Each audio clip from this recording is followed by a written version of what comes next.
Y'all, I'm finally about to be caught up on all these trades and everything, but I did not see this one coming at all. Patrick Beverley is being traded to the Bucks for Cam Payne and a 2027 second round pick. So I just didn't see Pat Bev being really on the trade block for Philly. So I'm a little curious as to what the idea was here. So they must be very confident that Kyle Lowry's coming to the team, right? Like maybe they're going to cut Cam Payne and we just haven't heard about it yet. So that's going to be my presumption by Philly's side. You know, they're both on minimum contracts, so it's an easy enough swap, and Patrick Beverley's by far a better player. So that's why there's a pick included in that. But, you know, I would have thought that like Pat Bev is a guy that you wanted to keep around, you know, when things get tough, and Philly kind of keeps everybody on track, right? But it seems like people always undervalue Patrick Beverley. I'm not going to lie, I was on the side of not being a huge Patrick Beverley fan for a long time in the NBA, but I think he has gotten to that point where he just is a spark plug for people. So we can talk about like what exactly this means for the Milwaukee Bucks now. We take a look at Pat Bev's numbers: 6 points a game, right? The 3-point percentage isn't very good right now. The assists are fine. The turnovers are fine. What you're getting is you're getting defense and attitude, right? And that's been Milwaukee's thing, right? Is they want to build up the defense. Doc Rivers coached Pat Bev when he was with the Clippers and everything. He's familiar with his game. You're bringing in a locker room presence that's going to still provide defensively on the court. While he's not the elite defensive player that maybe he used to be, he's still like a very much a positive impact on that side. The numbers would agree with you, and the eye test certainly agrees with you there. So that's what you're adding with him there, and they needed backup point guard minutes because they didn't like Cam Payne. So this is a surefire upgrade to him. Hopefully the shooting percentages go up because he's going to have so many elite players around him. But this is just a real simple move for Milwaukee, right? They're like, we don't need this second round pick. We don't want Cam Payne. Let's bring in some attitude to this team. I think every championship team needs this kind of guy. I call it the Dennis Rodman effect, and I used to build teams this way in college. I'm like, we need kind of a crazy guy is what I used to call it too. I'm like, we need a psycho on the team.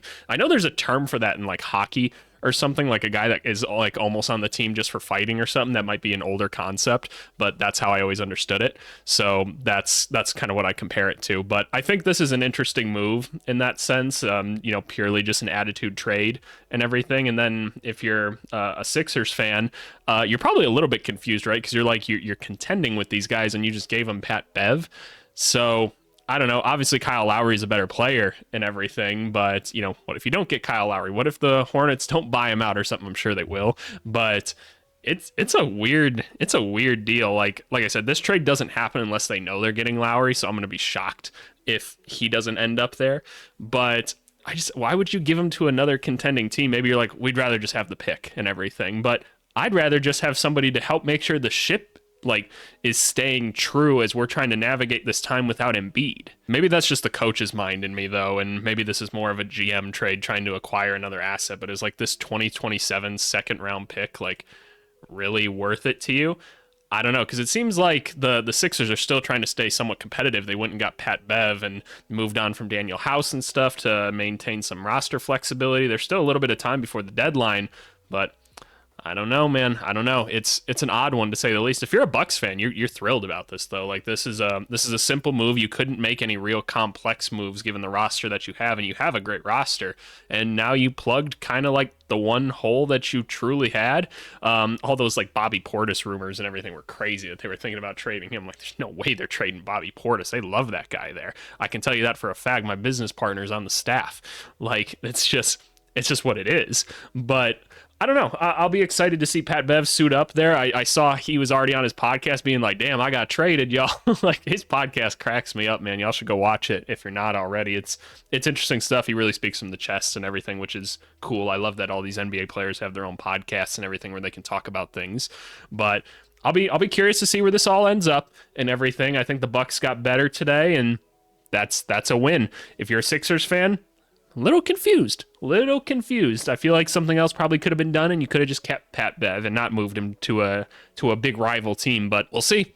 That's what the NBA is right now, y'all. But hey, Pat Bev on the Bucks. I can't wait to see it. Let's see them bring some attitude between him and Doc and everything. You know, him and Giannis, they're gonna push each other. They're gonna push everyone to be better. And I've already seen the memes about the whole like Damian Lillard, Pat Bev beef and everything. And like everybody loves Pat Bev when he's on their team. So it's all gonna be just fine. A lot of good vets on this team, a lot of like experienced playoff guys on this team.